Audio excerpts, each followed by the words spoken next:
From the United States of America, where there has been a lot of noise around tech billionaire Elon Musk. And this is not the kind of noise you'd expect from his rockets or electric cars. Now, across American cities, people have been rallying against him. They have been taking to the streets, holding placards and banners. This is being called the Tesla takeover movement, and it is gaining momentum. The protests broke out in cities like New York, Seattle, Kansas, and much across California. Groups of people gathered outside Tesla showrooms, and their message was loud and clear: to get rid of Tesla cars, to hurt Musk financially. It was also to oppose his growing influence in Donald Trump's administration. Musk has been central to Trump's election campaign, and his growing connections with far-right groups had angered people. For many, he is not just the CEO of Tesla or the owner of X. He is a powerful figure with the ability to shape government decisions. Currently, he's also the leader of the Department of Government Efficiency, or DOGE, a government division that Trump has formed to ensure smoother operations. It's unacceptable, unconstitutional, ultra-vires. They've exceeded their authority.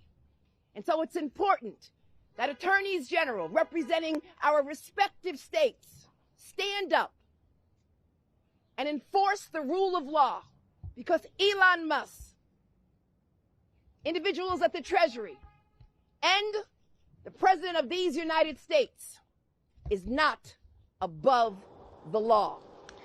Musk's increasing political ties are being seen as a threat to democracy, and many protesters believe that he is using his wealth to push agendas without being elected to office. Experts have slammed Musk's leadership of DOGE, which has gained access to financial data of millions of Americans. Under Musk's guidance, DOGE has been rapidly dismantling federal agencies. It has been laying off workers in mass numbers across the U.S.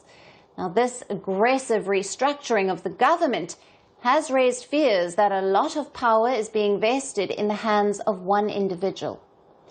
Some Tesla investors are even questioning whether Musk's political affiliations will hurt the company's sales in liberal areas where Trump's views are widely rejected.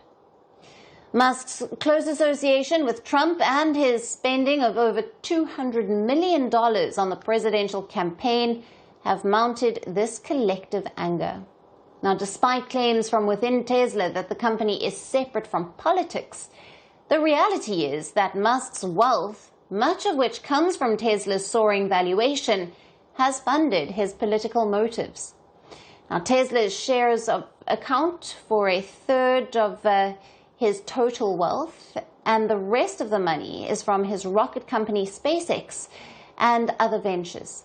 Now, the wealth has allowed Musk to secure personal loans worth millions. In Germany, Tesla's sales plummeted 60% in January, and many experts say that this is because of Musk's backing of the far-right AfD party. In short, the protests against Musk are rooted against his actions.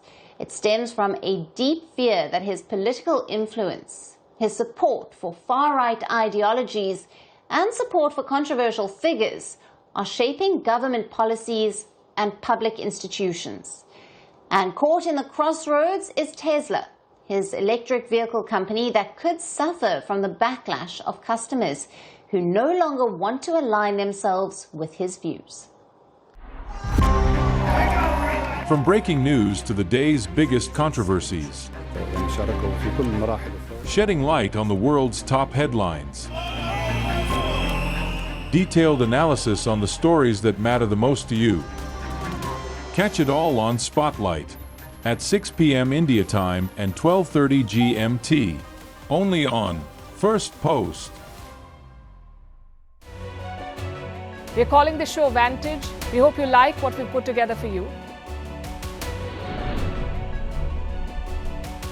Touted as the minimum defense from that video. India's neighbors were the first to send the special edition of Vantage live from the White House throughout the biggest Hindu mandir in.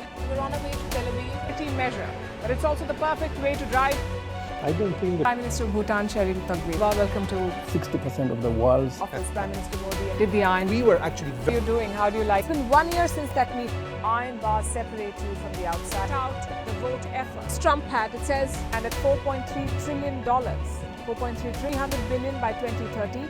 That's what we need to tackle climate change.